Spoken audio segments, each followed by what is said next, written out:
This is guessing Shadowverse. I have never played Shadowverse. I have heard it's very close to Hearthstone, and today I'm going to be guessing cards from it. You want to just kind of slightly describe who you are and the slight differences between Hearthstone and Shadowverse? Hey, I'm Ignideus. I play Shadowverse, I create content for it, and I also am the commentator for Shadowverse official tournaments. Shadowverse and Hearthstone share a lot of similar core gameplay. I actually initially started off in Hearthstone and moved to Shadowverse after. The main distinguishing feature of Shadowverse, I would say, is the evolve mechanic, where every follower has the potential to evolve into a stronger version of itself using your evolve points. There's also no hero powers in Shadowverse, so those are the two main differences. Based on the evolve tokens, I guess, is it like individual per class how it works, or is it just like it works the same for every class? Do you know how in Hearthstone the coin is used to balance first and second like power differences? So in Shadowverse, the amount of evolve points you have is used in the same way, where if you're going first, you have 2 evolve points available to you at the start of the game, but they only unlock on your turn 5. Whereas if you're going second, you have 3 available and they unlock on your turn 4. So you're able to evolve more and earlier if you're going second place. So one quick question about the Shadowverse mechanics then. That means that you cannot do anything when your opponent's doing their turn, right? Yes, it's similar to Hearthstone. Okay. Everyone takes their turn fully. One quick question about evolve tokens then. So each one of your followers has a unique thing they do with the evolve tokens if they're allowed to use them, right? I'm assuming some of the followers don't even get to use evolve tokens unless I'm completely wrong. All followers get to evolve. Every single follower in the game is able to evolve. Okay. Sometimes it's really basic effects, like the generic thing is that they just gain +2/+2 in stats if you evolve them. Some have special effects when they evolve, some have effects that only proc when they evolve. It's just another dimension of card design that the game's able to play with, basically. Sounds really cool, so I'm kind of excited to see what it actually looks like. Oh, actually, let me just say real quick. So Shadowverse has 8 classes, so I've picked out a few cards from every class, as well as a few neutrals. And just like in Hearthstone, you can't mix and match from different classes. Each class is its own thing. Yeah, so there's like the indistinct classes, and then there's like a neutral pool that you can also build your deck with. Same as Hearthstone. Same. And are the classes kind of like the Hearthstone classes where I guess they will be, where they're all kind of unique to their flavor of the class? So like Warlock damages itself. That's probably something that's kind of equivalent. Okay. And just from looking at, sorry, I'm going to have to ask this just to be sure. No worries. Yeah, go ahead. Based on the card, it is the amount of mana or whatever the equivalent is in Shadowverse. Yes. Their attack power and then their defense power, correct? Absolutely correct. How many cards are you allowed to put into a deck? Okay, you can put 40 cards into a deck, and you can run 3 of each card. Including legendaries. Including legendaries. You can run up to 3 legendaries. And I noticed that there's 2 arts just for the first card. Is that what it looks like when it's evolved? Yes, so on the left side is the unevolved, and the right side is the evolved form. And every single follower in the game has an unevolved and evolved form, every single one. So this is a legendary card, Lakita Verdant Claw. Claw? Okay. Latica. Starting off strong, Rarran. Dude, I'm gonna tell you right now, my strong point is not naming cards. For some reason, in every card game, there's always a couple cards that I'm gonna be sitting here like, how do I even pronounce that? You are lucky I didn't pick some of the more unpronounceable cards in Shadowverse. Thank God. So this is a 4-mana 3/3. Fanfare. What is the keyword for fanfare? Fanfare would be Battlecry. That's the equivalent in Hearthstone. So Battlecry. Put Lakita's Embrace in your hand. Whenever you play a card, if it's the 4th card you play this turn, recover 3 play points. So are play points like the mana? Play points are mana, and very similar to Hearthstone. You have a limit. It starts at 1. It goes up every turn, up to 10. And it caps at 10. Okay. Yes. If it's the 8th, evolve this follower, and if it's the 12th, you could play 12 cards in a turn. Oh my god. Oh yeah. Shadowverse and Hearthstone share a lot of core gameplay similarities, but the way the game actually plays maybe is a little bit different, at least from what I remember of Hearthstone. So if it's the 12th, I guess this is the 12th card you played, gain +3/+3 and Storm. Storm would be Charge. Charge. Okay, interesting. And then Lakita's Embrace is a 0-mana card, or I guess spell. Deal 3 damage to a random enemy follower. Okay. And then her evolve form. When they're evolved, it goes to a 5/5 rather than a 3/3. It can attack 2 times per turn. When you play a card, if it's the 4th card you play this turn, recover 3 play points. If it's the 12th, gain +3/+3 and Storm. So you can evolve this to basically get 2 stats, but you don't necessarily have to do this if you're going to play 8 cards regardless, because you're going to evolve regardless. Before we even get to the evolve portion, I'm going to think of this as like a Hearthstone player here. Go for it. This card would be this card's unplayable. Okay. It would have to be a very very specific, very specific deck to run this in. Like, you would basically be pushing for the 12th card being played to get +3/+3 in Storm. But and again, like, I don't even think that's playable in Hearthstone, right? There's just cards that do better things. I can already see the kind of discrepancy between Hearthstone and Shadowverse. Unless this card is awful, then it's the exact same thing. So I don't think you would ever want to evolve this unless it's like absolutely necessary. It feels like this is going to go into a deck where you're going to be able to play 12 cards or at least 8 cards. Because if you can't play 8, this card feels like it shouldn't be in that deck. Is there like a taunt in this game? Like, how does that work? Yes, there is a taunt. It's called Ward. It's this exact same. What's the life points in Shadowverse, by the way? I should have asked. You start with 20, not 30. Oh, yeah, because the evolved version of this actually gets a little bit better now because you not only are you doing 8 damage twice, but you also have charge that potentially just goes face. So this looks like this goes into a combo deck. How big's the hand sizes, I guess, is another question as well. 10? You can have a maximum of 9 cards in the hand. Oh, interesting. And just like Hearthstone, if you draw over 9, it gets discarded. So you have to play 12 cards, and you can only hold 9 in the hand. The real question here is, how likely are you to do that? Like, get to the 12th card? Because if you can get to the 12th card, this card is actually pretty great. Like, that's a finisher. Like, that's probably what you're going to use it for majority of the time, because that's 8 damage twice going face. And you said the max health can be 20 unless they change it.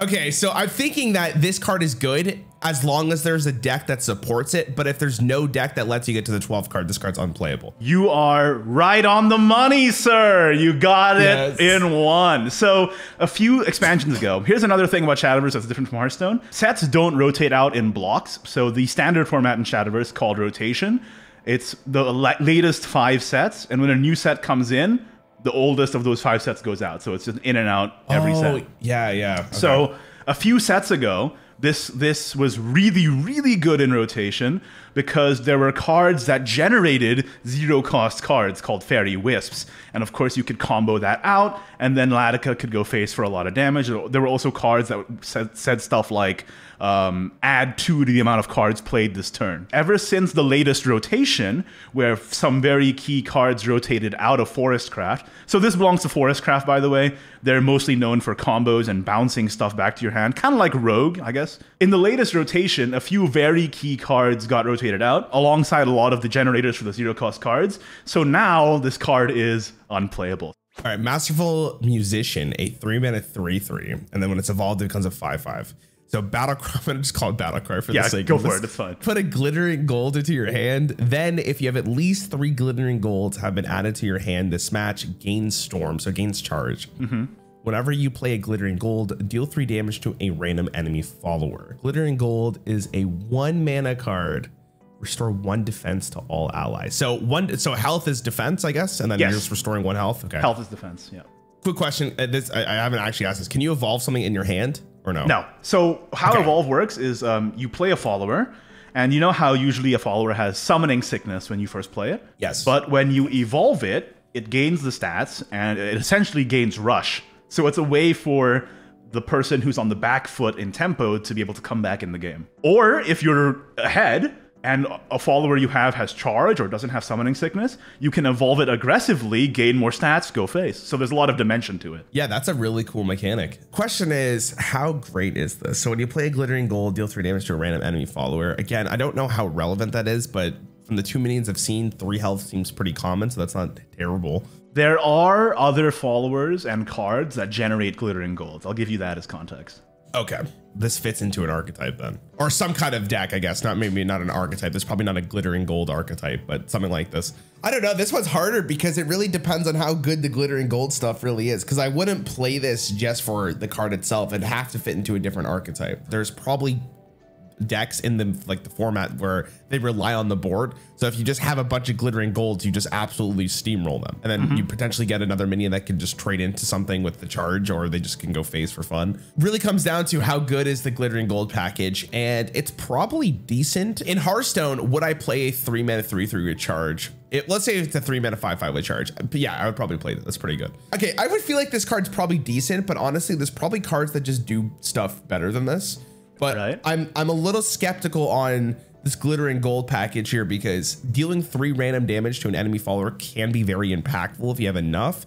So like, if the glittering gold package is good, this card's probably great. You know what? I'm gonna just send it. I think this card's pretty good. All right, this card Sucks. Actually, you were so on the money until you said, I'm going to just send it, and then said it was good. Basically, Swordcraft as the mid-rangey class has way better stuff that they can be doing other than running glitter and gold stuff. And even though there are other cards that generate glitter and gold, there isn't enough to supplant just the general like good guys that Sword has and the amount that they can pressure on board. Like, it's just not worth it to run glitter and gold as a package, even slotting into that existing deck. They just have better followers overall. Yeah, I was gonna lead towards bad, but yeah. You were so close. Okay, so this is Marge Barrage. Oh my god. It's Marge Simpson, Belligerent Flame, yes. Homer. Well, she's here. Let's go. All right, Mars Belligerent Flame. 3 mana 2/3. When it's evolved, it becomes a 4/5. So what is Bane? Bane is poisonous. Okay, so when we go to the evolve section, so it's a 4/5 now. It has Bane still, so it's still poisonous. And then when you evolve this, if there are at least 20 officer followers in your deck, summon a Flame General's Regalia. Quick question for you. Does that mean at the start of your game, or does that mean currently in the game? No, that means currently in your deck. And officer is like a trait like a goblin or a guy or yeah. What, you said the deck is 40 in Yes. Shadowverse? Just from, okay. That's a lot of minions. I don't really know, obviously, like from an outsider perspective, I don't know how many spells you put compared to followers, so I wonder what the spell does. It depends on the class. Okay. So I imagine in this class, you want to play a bunch of minions, it seems like, because this is still the mid-rangey class. So 3 mana to basically, whenever you play an officer, give it +1/+1 in Rush. And I'm imagining Rush is the same thing in Hearthstone, right? Exactly the same. So the real question is how relevant is +1/+1? Because I can't imagine that you're ever going to really run this card just as a 3 mana 2/3 poisonous. That doesn't seem very good. Right. The question is how good is the Regalia? And I mean, over a long game, it could be very relevant, but at the same time, it doesn't feel like it's super good. Like I don't know if I would play this card in Hearthstone. Like if I had a card that said every time you summon a specific type of minion, give it +1/+1, even if I built my deck around it, it doesn't feel good. Right. So I feel like this card is bad. You are correct. This card sucks. Yes. even though it's a legendary card, even though it got printed in one of the latest expansions, as soon as everyone saw it, everyone was like, why? Like, why? It's a conditional. It barely does anything. Yeah, it's a bad one. There's a card that is going to be printed for the very next expansion in Hearthstone. Right. And because we can only put one legendary in our deck, when you have an effect like this, you have to build around drawing that one specific card so it's unplayable. So it's very interesting in Shadowverse that you can even run 3 of these things to make it more consistent and it's still unplayable. Right. It's unplayable because, first of all, Swordcraft, even though most of the cards are either officers or commanders, Swordcraft has some cracked commander cards that you must play in your deck. Okay. So that makes the condition a little harder to meet. The fact that it's not at game start as well, like you said, it means that like if you just happen to draw some officers, then it doesn't go off, and the payoff isn't even that good. So you are completely on the money there.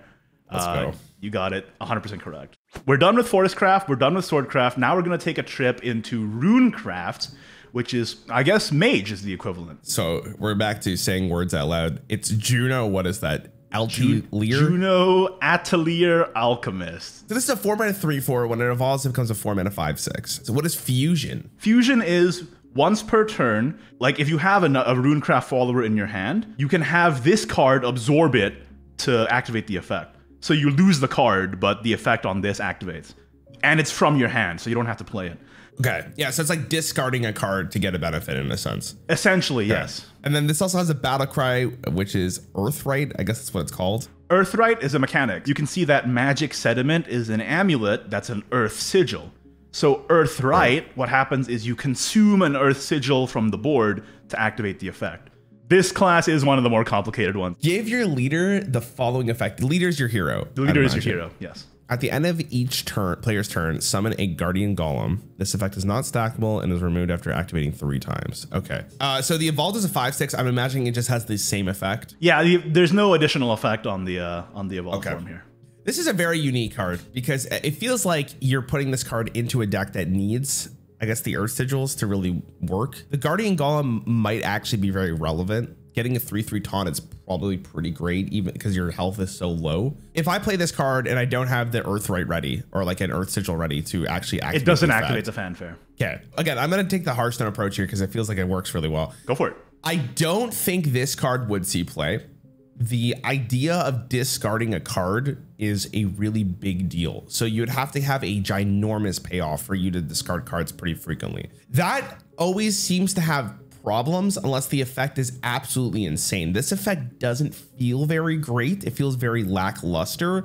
And I honestly feel like if this is the Mage of Shadowverse, they could probably do a lot better. I could think that the taunts would be very relevant and they might be actually game winning, but I feel like this card's really weak. I feel like it's weak. I'm gonna go with what's weak. Well, you probably guessed it from my shit-eating grin, but this card is absolutely correct. It has made Earthright Runecraft one of the best decks in the entire format right now.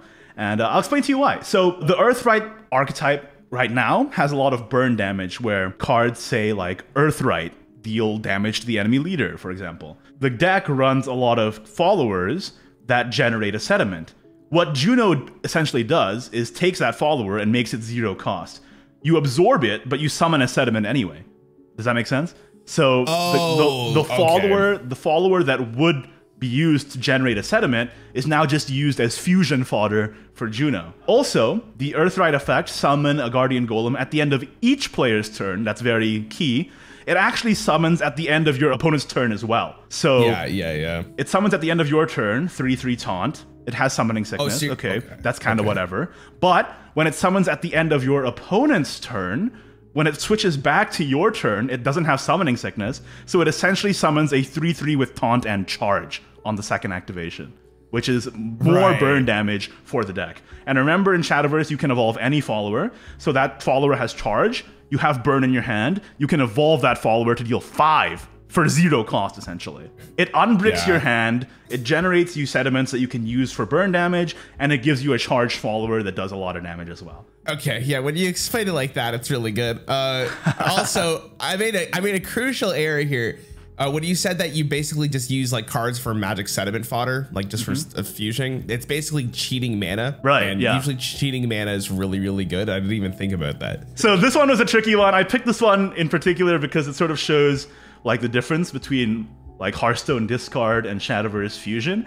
As well as the fact that Runecraft is one of the more complicated classes mechanically, which is fun to see. Oh, here's a fun one. Sorcerer of 7 forces, a 2/8, and then when it's evolved, it's a 4/10. Battlecry, if you have any followers in your hand, discard 1 and draw a card. Whenever you play a spell, if it's the 7th spell you played this turn, deal 20 damage to the enemy leader. Oh, okay, so it's virtually an OTK. Virtually, yes. And then when it's evolved, change the cost of all spells in your hand that originally cost 3 play points to or less to 0. Okay. Whenever you play a spell, if it's the 7th spell you play this turn, deal 20 damage. Oh my god. The fanfare is honestly not too bad considering what the effect does. Like you want to probably discard a follower at some point. You'd rather have a spell. Right. Obviously the stats are kind of irrelevant here because I feel like when the card is being played, your opponent's either dead or you lost the game. Like the spells would also do damage. I'm assuming they also probably affect the board. So like just getting 20 damage to the enemy leader is obviously great. And if you evolve it, you get mana cheat, which is good. This card seems really good. The only question I have now is how likely are you to play 7 spells in the same turn? In Hearthstone, when this card sees play. In Mage, at specific times, this card would be the best card in the game. So this card probably sees play in this game. But I feel like this is a bait. I don't know why. I'm in my own head now after the last one. Even if you don't get the fanfare though, let's say you don't even have a follower in your hand, it's all spells. That is still a very scary effect. If you're playing 7 spells in a turn, is this card even worth it? That's the real question. But there's probably tokens or there's probably minions that generate spells that are 0 mana or something. Cause like we have that in Hearthstone. Like Mage can generate a ton of spells from out of their deck.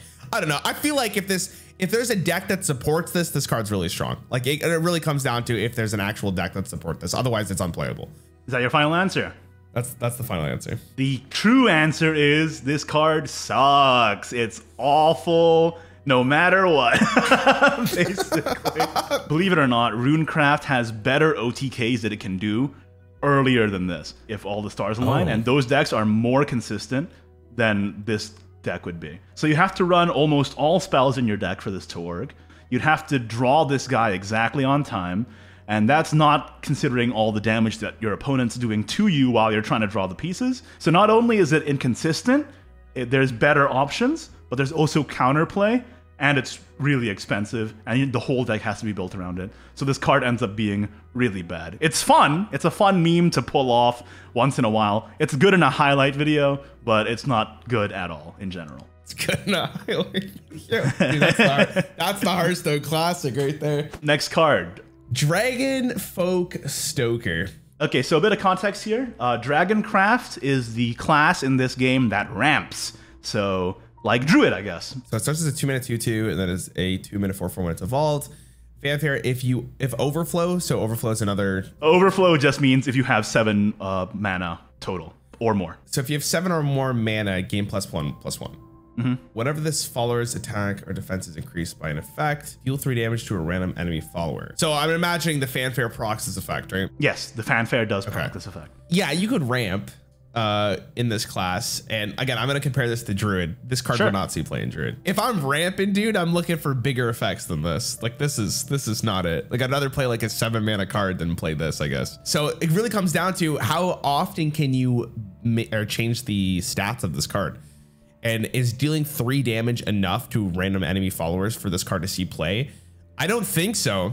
So I'm going to go with this card's bad, but I'm ready to get absolutely destroyed. No, ding, ding, ding. You are right on the money, sir. Your analysis was completely spot on. Even if there was enough buff to justify running this card, it wouldn't be worth it. The payoff isn't worth it. Just like Druid, when you're ramping in Dragon, there are low-cost cards that are good, but you also want to be looking for the higher payoff stuff. So your analysis completely worked here. Yeah, this card is awful. Yeah, this card's awful.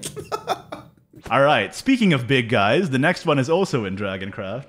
What the hell is this guy's name? Infinity Flame? Infiniflame Dragon. That sounds like a Pokemon, man. That actually sounds kind of sick. So Shadowverse actually has its own anime, and this card actually originated in the anime and then made its way over to the main game. So that's one. Okay, that would make more sense. Yeah, okay. So this is a 10-mana 10/10. This is the biggest minion so far. Wow, this is 10-mana 10/10 see play in Shadowverse. Interesting. Probably not. Battlecry, deal 5 damage to the enemy leader. Okay, doing a quarter of someone's hero's health is pretty great. Follower strike. So when this attacks another follower. So when this attacks another follower, deal X damage to the enemy leader. X equals this follower's attack. And remember, you can evolve a follower and it gains rush. Wait, so if I'm reading this correctly, this could do like 15 damage without any buffs. Yeah, it could. Oh, well, so if we compare that to the last guy, this card's just better because it's just one card. You don't need a bunch of spells. Okay, so when it's evolved, destroy all other followers with 5 defense or less. Deal Y damage to the enemy leader. Y equals to the number of followers destroyed. So potentially you could deal up to 19 damage in one turn. Because if they have 4 followers with 5 defense or less, and 1 that has 5 defense or more, it destroys everything, and then hits the guy that's remaining and deals 19 damage in total in one turn. Wow.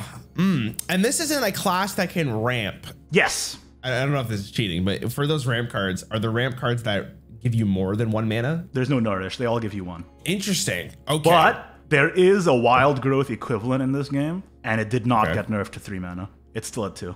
This is a hard card to evaluate because the entire the health system matters a ton here. How likely are you to get to 10 mana with this? Because I would imagine they didn't nerf it because you're at 20 life, it's easier to rush someone down. So therefore, like, the extra turn is probably not even worth nerfing it to 3 mana because like you're probably gonna die if you played it on turn 3. It's be unplayable at that point. I don't know. This is really like, obviously this is almost like a game winner in itself. In Hearthstone, this card would probably see play because of what Druid can do. And Druid has cards right now that ramp past 1 mana crystal. Like there's Nourish is still in the game. It's still in the standard set, but they added a new card that is a hero card. I don't know if they have hero cards in Shadowverse. No, they don't. But you can, your maximum mana now can go to 20 mana. What?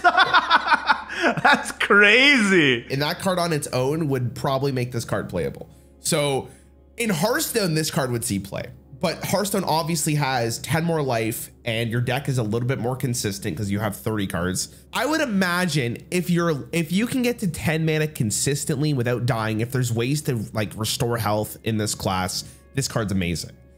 So I'm gonna go with it's probably pretty good. This card is painfully mid, unfortunately. So there's a couple reasons why. It's a brick, first of all, in your hand. If you get it early, you can't do anything with it. And Shadowverse has ways to mitigate bricks.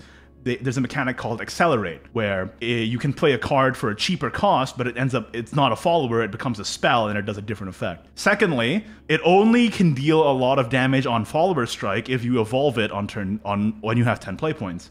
So that means you have to carry an evo point throughout the whole game and not spend it, which is pretty tough when your opponent's also developing boards and also doing their game plan. Yeah. Next, on the evolve, it actually ends up destroying lots of followers on the evolve, and if it destroys a bunch of followers and there's nothing left to run into, it doesn't activate the follower strike, of course. So it actually does way less damage. So in the end of the day, the card ends up being really, really mid. Some people run it as a one-of, but most people have cut it out entirely. Okay, how do you, again, naming, surname, how do you even know how to start with this? I don't know. Nobody knows. I call it Kernunos because I think it's Greek. Maybe it's Cernunos. Who knows? I've picked a side and I'm sticking with it as a caster. That's my right. I've decided on Kernunos. 2 mana 2/2. When it's evolved, it becomes a 4/4. It has a fanfare. Burial Rite. So Burial Rite is you play this card. It goes on the board, and Burial Rite is you select another follower in your hand, summon it, but it loses all effects, and then you destroy it. Oh.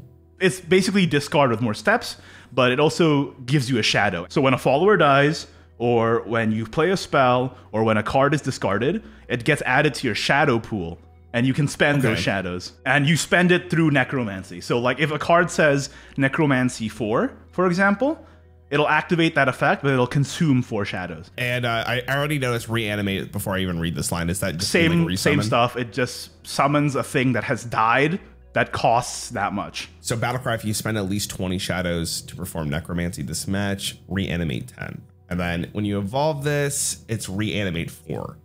The first effect can't be that bad because if you're trying to do Necromancy-esque type things in the deck, that's pretty important, and you draw a card from it, which is great. So it basically replaces that card so you can keep on doing that over and over again. Mm-hmm. I would imagine that the reanimate effect on this can be very good, depending on what you're sacrificing. For the Burial Rite thing, you could pick a very high cost minion, right, and sacrifice it. Yes, so if you have completed the second condition, you're right, you can reanimate it. Okay, so that seems really good. Mana cheating seems always really strong. So, but the question is how likely are you to be able to get that? 20 shadows is a lot of shadows. It seems like it, because you said what? So every time you sacrifice something, you get a shadow. Is there things that get multiple shadows for sacrificing it? So if a spell, for example, says Burial Rite on it, that would get you 2 shadows because you get 1 shadow from spending the spell and 1 shadow from destroying the follower. The second effect here is not super good.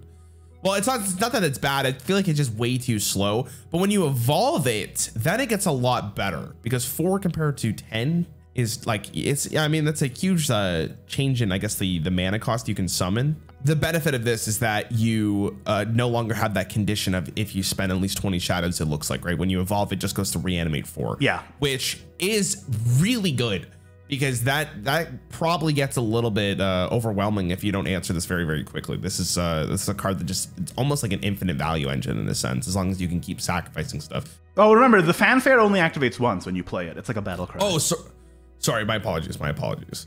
Wait, but even if it only activates once, when you evolve it on the board, the reanimate 4 thing, you can't use it more than once. So you can only evolve. So evolve works in that you can only manually evolve a thing once per turn, and once it's evolved, it's evolved. You can't evolve it again. Okay, so you can only use this effect once. Yeah. Even if you can only use this effect once, the effect is good when you evolve. I'm someone who plays Warlock the most. It's my favorite class in Hearthstone. I think that this card in a Warlock deck would see play. This is a very powerful effect. If I got to play a 2 mana 4/4 and I got to reanimate a 4 cost minion, that seems pretty sick. In the right deck, of course. So I feel like if there is some kind of, I don't want to say aggro-ish, but mainly like more of a mid-range type Shadowcraft deck, this card's like insane. This card's like actually broken. Correct. This card is broken. It is maybe the strongest card in rotation right now. You are wrong on one thing. Every single effect on this card is good. The Burial Rite, draw a card, cycles through your deck to get your pieces. The Evolve, reanimate 4. You were totally correct on that. But the spending 20 shadows to perform Necromancy is actually not that hard, because there are cards that are straight up Necromancy 6. So you play a couple of those, you get to 20, then right. you can Burial Rite a big card with charge, and then revive it with the other effect, and it goes straight to face and ends the game turn 7, just like that. So this card ends up being incredibly strong. All right. Oh my god, another name. What is this? Ginsetsu, I believe. Ginsetsu? Okay. Terror Banquet. 5 mana 1/3. And when it's evolved, it's a 5 mana 1/9. Absolute horrendous stat line here. So the effect has to be insane. Yeah, just to start, yeah. Okay, so Battlecry. Summon 2 one-tailed foxes, Necromancy 9, summon 4 instead. Okay, that's pretty spicy. A one-tailed fox is a 2-cost 1/3 with Rush and Taunt and Death Rattle. Give +2 attack to your Ginsetsu. Okay, so now it's starting to make more sense why the stat line's so low, or at least the attack, is because then she starts to get buffed, right? Fanfare, Enhance. What does Enhance mean, sorry? So you can play it for 9 costs instead, if you have 9 play points, and it activates this effect. Destroyed all other allied followers. Evolve this follower. Can't be evolved using evolution points. Essentially, you can only evolve it if you play it on Enhance 9. Oh, I see what you're saying. Okay, it's like a separate sentence in a sense. Okay, can be evolved using card effects. Whenever an allied one-tailed fox attacks, give it +2/+0. Yeah. Okay. So the foxes have Rush, Taunt, and they get buffed. And on Evolve, this also has effects. Yeah. So when this evolves, it has. Okay, I gotta remember this. So Storm is charge. Ward is Taunt. Drain is Lifesteal. Lifesteal, okay. Lifesteal goes to your hero, right? Or does it go to the minion? Lifesteal goes to your hero, but in this game, Lifesteal only activates when you attack. It doesn't activate when you get attacked. So this also ignores Taunt and has a Death Rattle of summon 4 one-tailed foxes. Wow, this is a very loaded card. Very loaded. In Warlock, with this card, so you play a 5 mana 1/9. Oh, well, if you get the Enhance. So 9 mana. Okay, so because the Enhance is really slow, like 9 mana to play this and get the effect is really slow. It destroys all followers, all other allied followers. But remember, it also ignores Ward. This is an effect that can be very good, like very, very good. Your opponent thinks they're safe and you just go, haha, no, you're not, and then they die. But again, I feel like this is too slow. It would have to be like winning you the game, and I feel like you could be winning the game differently. Like the last card just seems so much better than this one. I wouldn't run this for Warlock because I don't really know. I mean, like, I guess if you play it as a 5 and a 1/3, it's not the worst thing in the world, but the fact that you can't evolve it, unless there's a very good spell that works with this so you can evolve it. I'm gonna go with this card's pretty bad. You are correct. This card is bad. And you know, you're a better man than I here, because when this card first got revealed, I got debated into thinking it would be good, because there are decks in Shadowcraft that work around like how many Death Rattles you've activated in a game. But it just turns out that Death Rattle sort of fell by the wayside in favor of the Kernunos deck that we saw previously. And this card is sort of a debate. Like you said, the Enhanced 9 is too slow, and mid-game, it just doesn't do enough compared to that other deck. So we have Madclaw Devil. This is for Bloodcraft. Right. So you know how Warlock likes to deal damage to themselves? This is sort of the class that's equivalent to that. So this is a 3 mana 3/3, and then when it's evolved, it's a 5/5. It has Drain, so that's the lifesteal, and has a Battlecry. If Vengeance is active for you, gain +2/+2 and Rush. Vengeance means you have 10 defense or less. So if you are 10 or less, the evolve effect is almost negligible because you're just going to gain +2/+2 because this already gets Rush regardless. In Warlock, there was archetypes that wanted you to get to a certain life total in order for you to get a bonus effect. Those cards did see play because it turns out if you can get a huge benefit of just sacrificing your life points, which the class wants to do anyways, the card is good. So a 3 mana 5/5 with Rush without using your evolve tokens is pretty decent if there is an archetype that supports you getting that low, because if there's not, this card probably doesn't see play because you're putting yourself at too much of a disadvantage. But remember, it also has lifesteal, so it has Rush, and then it can gain you back 5 life. Oh, fair enough. Yeah, you are correct. You are correct. In Warlock, when I play this, if I'm at 15 life I summon a 3-mana 5/5 with Rush and Lifesteal. That probably comes down too late in the game for Warlock to really care about this card. So in Shadowverse, because you have less life, this probably comes down more consistently with the bonus effect, which means it's probably okay. I don't think it's like meta defining, but it's probably a good card if the Bloodcraft class can support this. It's probably fine. It's probably fine to good. I wouldn't say it's bad. Well, do you know who would say it's bad? Me, because it is bad. Is it for the exact reason I said? Like it just puts you at too much of a disadvantage? No, it's just followers like this that only do like very basic things have sort of fallen out of favor. The second thing is Vengeance is not that relevant to Bloodcraft anymore as a mechanic. They have other mechanics now that have sort of superseded it. This card may seem good in a vacuum if Vengeance is a thing, but it also just doesn't really synergize with anything. It doesn't ping yourself, for one, so it doesn't activate any of your mechanics. So it ends up just being a card that is a conditional, that doesn't do much for your deck, and you could be playing stuff that furthers a win condition instead of this. Yeah, like I think in Hearthstone, if I had a way to play this against an aggro deck, like this would win me the game. Right, yeah, for sure, for sure. Then your opponent has to answer this. Otherwise, it's also to do with the way lifesteal is different from Drain. So in Hearthstone, if they attack into this, you also get the life back. Yes. All right, this one's going to be really interesting. I'm going to be really interested to see what you think about this. Oh God, what is this name? What is this Parrot? Parasalis, I think. Okay. Demon of Greed. Demon of Greed. All right, all right. 4-mana 3/3. When it's evolved, it's a 4-mana 5/5. If this card is discarded, put 2 of these cards into your deck. Invocation. So invocation means it's summoned out of your deck for free. So at the start of your turn, if you have no cards in your hand, this card gets summoned from your deck onto the board for free. Okay, that could be very powerful. When this follower comes into play, deal 2 damage to the enemy leader, restore 2 defense to your leader, and draw a card. Even if you play this card, worst case scenario, it's a 4-mana 3/3. You deal 2 damage to the enemy leader, and restore 2 health, and you draw a card. That's not horrible. So when it's evolve, you discard 3 random cards, deal 5 damage to an enemy follower.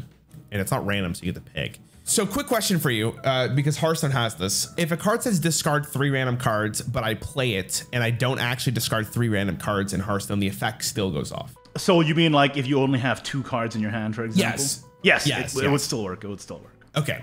That effect is pretty great because it seems like you're going to put this into a deck where you don't really have a big hand size to begin with. Discarding seems like it's the archetype that this goes into, and you want to keep discarding this specific card and summoning it from your deck over and over again. Now in Hearthstone, this effect I don't think would see a ton of play because the problem with this card, as cool as it is that limiting yourself to basically having no cards in your hand is not good. From this card in a vacuum, you would cycle this card over and over again to basically hope that your top deck every single time is good enough to help you win a game, which seems atrocious. I don't know if you remember Ongoro. There's a quest in Ongoro called the Kari Sacrifice, and the way you finish that quest is by discarding cards. The problem with that quest line was that even though the effect you got was okay, it turned out discarding your hand over and over again was not good enough. Like it would just lose you the game. This card follows basically the same pattern as that, where this card feels very weak because you're building your deck in such an awful way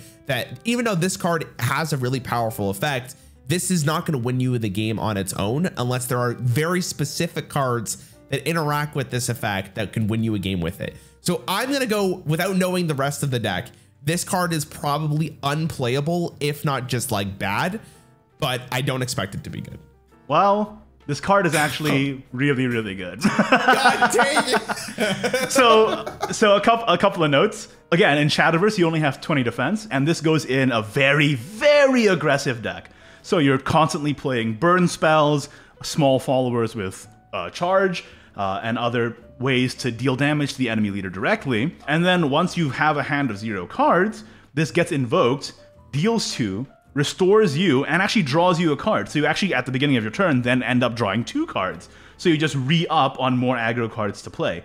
Also, when you evolve it, you discard 3 random cards, meaning that this effect can actually kind of proc itself. If you have to hardcast it on 4, you evolve it, you discard your hand, and then you can invoke the next one. So it ends up being, I would say it's not extremely like consistently good. It has very insane high roll potential to just burn down your opponent before they can really put up a sizable defense against it, unless you specifically tech against it. All right, the next card is from Havencraft. They're sort of known for being more controlling And I think you'll see that with this card here. So 6 mana, 6/6. When it evolves, it becomes an 8/8. Battlecry, banish 3 cards from your hand. Okay, so banish is obviously different than discarding. Yes, banish, you don't gain the shadows. But also when you banish an enemy follower, for example, it doesn't activate their death rattle. Okay, so it just kind of poofs it from the game in a sense. Yeah, pretty much exile from MTG, if you know. Okay. At the end of your turn, deal X damage to the enemy leader. X equals the number of cards banished from your hand. Oh, sorry, banished from play or your hand this turn. When you evolve, you banish 2 enemy followers. At the end of your turn, deal X damage. Okay, so it's the same effect. So if you evolve this the same turn it's played, you're dealing 5 damage to the enemy hero. You drew 3 cards. There might be benefits to actually banishing cards in your hand. Like maybe it says like if this card is banished, you get a bonus effect, for instance. If it works the way that I think it works in Hearthstone, this card seems very powerful because you're clearly going to put this into a deck where banishing cards is not a negative. It would be somewhat of a positive. This card also has a ongoing effect that if an archetype does exist for this is ridiculous. This is a must kill card. And it's a huge tempo swing for 6 mana. Like this is really good. The only real caveat here is there an archetype that supports this? And I'm gonna go with yes, because this is a legendary card and I'd be very surprised if they just printed this just on its own. So this card seems good. So there is an archetype that supports this. There's like these little foxes that when you play another card, it banishes itself to draw you a card, stuff like that. So yes, there are cards that support this card. There is an archetype around it. But it's bad. Okay. It's very, very bad.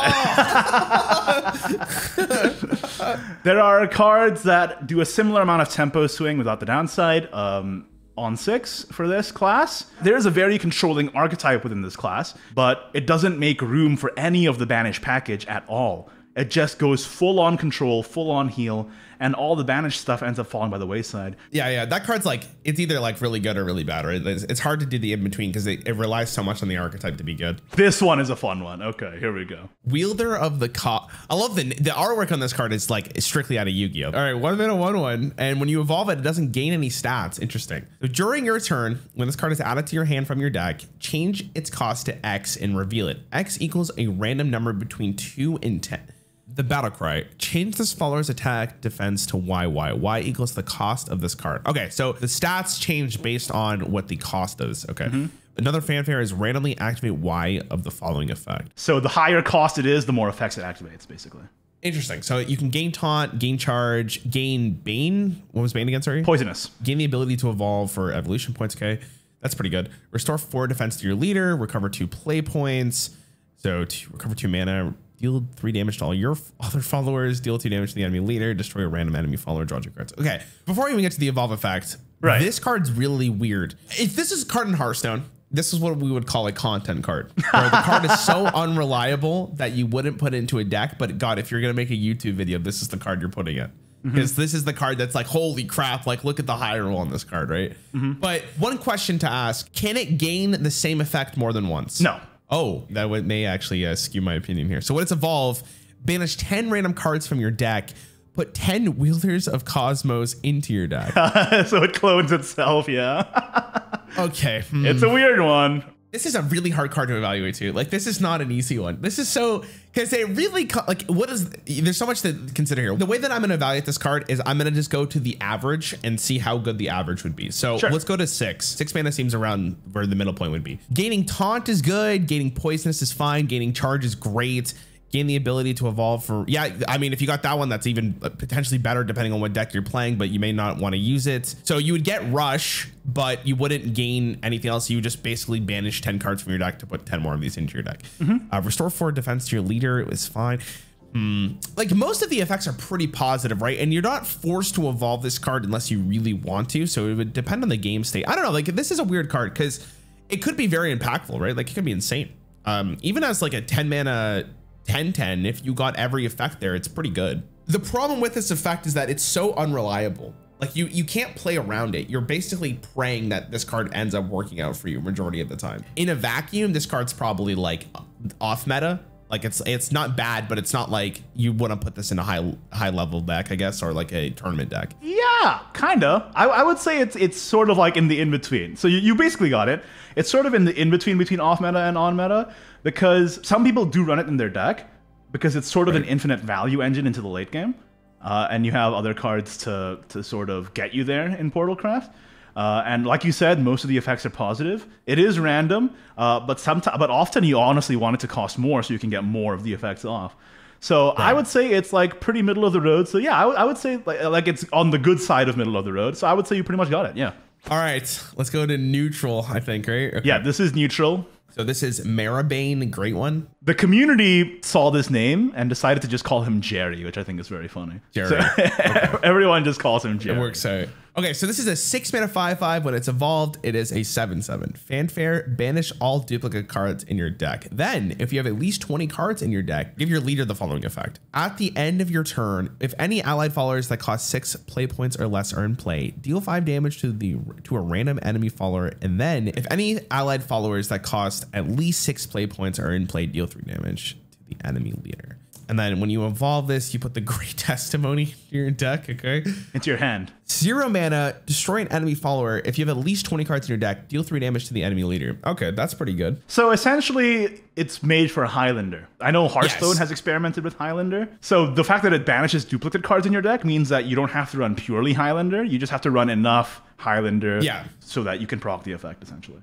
Yeah, it's a little bit of a deck requirement difference compared to what Reno Jackson was. Yeah, you're right. So Reno Jackson's effect was if there are no duplicates in your deck, this one will delete it first and then proc the effect as long as you have 20 cards. Okay, so you can put 3 of these in your deck, which makes this a little bit more consistent. The basic thing about Highlander cards in Hearthstone is that unless the effect is absolutely insane, they're often not playable because you still have to find them. And most Highlander effects are legendary, so therefore they're very inconsistent, but if the inconsistent effect is game winning, like Reno Jackson was at the time, then it's going to see play. The problem with this card is that you rely on a board. If you do not have a board, this card is absolutely useless. But the thing is because this is an end of turn effect, this just like it goes on for the rest of the game, right? For the rest of the game, and I will give you some context, there are no cards in Shadowverse, and there have never been cards in Shadowverse that can remove leader effects from the enemy leader. Interesting. I don't know if this would be good though. Like he does also proc off himself. He is a 6 cost, so the effect does proc off his own body. Okay, so when you play this effect, you're getting the effect, and then you're dealing 5 random damage. You're obviously, you want to evolve this immediately too, because like the Great Testimony is insane. It looks very, very, very powerful card. I feel like the way that this is going to work, because this is a neutral legendary, if there is a deck that can build around this, this card feels really good. And again, I mentioned this earlier, the fact that you can put 3 into your deck makes this a more consistent effect. True. This is a game winning effect. If you play this and your opponent doesn't have a way to actually win the game like very soon after or before this card will take over the game because it's very powerful, right? Like it's one of those effects that keeps on giving, and you still get the benefit of playing your followers because they often have stats. Well, of course they have stats, but they often have very powerful effects that go along with this. And then you also have this at the end of your turn. So this is an effect that if it is playable and there is a deck that can make this work, this card is very strong. It is a meme card, unfortunately. Oh my god, no way. Okay. I did kind of debate you there. People run it basically for fun as a meme to unwind with, essentially. To unwind with. All right. Let's get to this last card. The final card. Spicy name here. Ultimate what? Bahamut? Bahamut. Ultimate Bahamut. 9 mana, 13/13. Wow. And the evolved version is a 15/15. So accelerate. Sorry, you're gonna have to tell me what accelerate was again. Okay, so accelerate means that essentially treat the accelerate as a spell of that cost, but you don't get the follower. So essentially, you can either play this as a 9 play point 13/13 with that effect, or you can play it as a 5 play point spell that deals 3 damage to an enemy follower and puts an ultimate Bahamut into your deck and then recovers 4 play points. So for 5 mana, it becomes a spell, and you do 3 damage to a random enemy follower, and you put an ultimate, you put this card into your deck and you recover 4 play points. Okay, just before I read anything else, that's actually really good because that means that this card doesn't just sit into your hand, and you can potentially just interact with the board rather than just having an absolute brick in your hand. Invocation is at the end of your turn. If you've used at least 50 play points this match, so 50 mana. Yeah.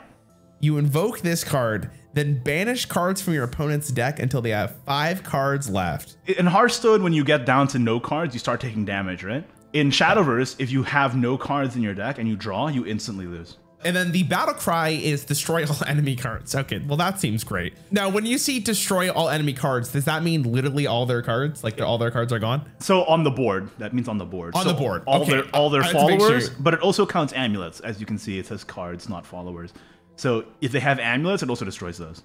So at worst, this card is a 9-mana 13/13 that destroys everything on your opponent's board. That's it's not bad. You could accelerate it to get it out of your hand. You don't draw a card, unfortunately, but at least it interacts with something on board and doesn't just sit in your hand and be absolutely useless, because there's going to be some games where it just ends before this card even sees play.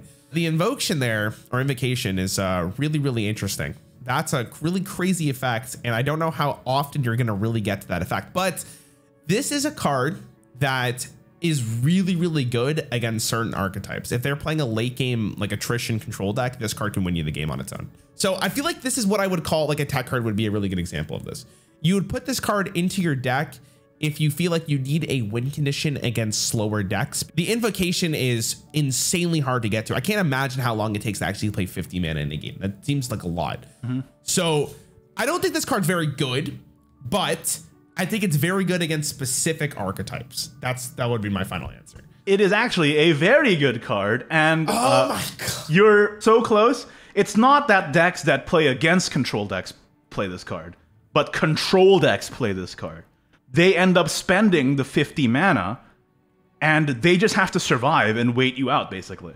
Okay, so I had the win condition wrong for the wrong archetype. Right. Yeah, that makes sense. The 50 play points, I was in the same boat as you when this card was first revealed. I thought, oh, there's no way that's going to happen.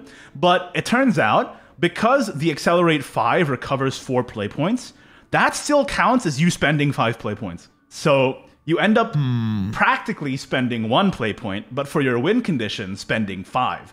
So it ends up being faster to invoke than you realize. As a 9-mana 13/13, you are totally correct there. It doesn't often see play. It sometimes comes out, sometimes it's relevant, but most of the time you're trying to accelerate this as much as possible so you can basically turbo the 50 play points played and try and invoke this as soon as possible to make your opponent deck out. See, it's interesting though. Like, see, I would have thought that by the time you get to play 50 play points, you would have already won the game. Like, it feels like this card's almost redundant if you get to that point. You're kind of trying to get it out as fast as possible using itself. So you play it over and over again and try and draw it again over and over again until, you know, you're practically turn by turn only spending 1 play point. But for the invocation, it counts as you spending 5. Yeah, but dude, thanks for doing this. I really appreciate it. I hope you had fun. This is always a fun time. I had a great time. Thank you so much for reaching out to me for this. I'm so glad I got to do it.